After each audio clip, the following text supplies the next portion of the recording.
Graduate Doctor with Honors and Conduct Awardee. Durango Bennett Jen Udaza with Honors and Conduct Awardee. Crispina Giselle Montevilla with Honors and Conduct Awardee.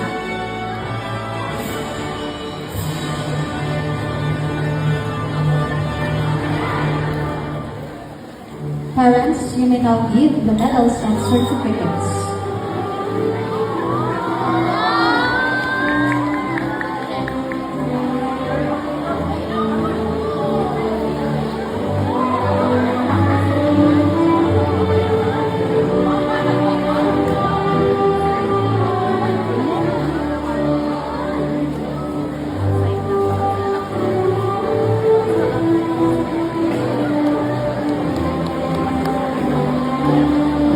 Congratulations!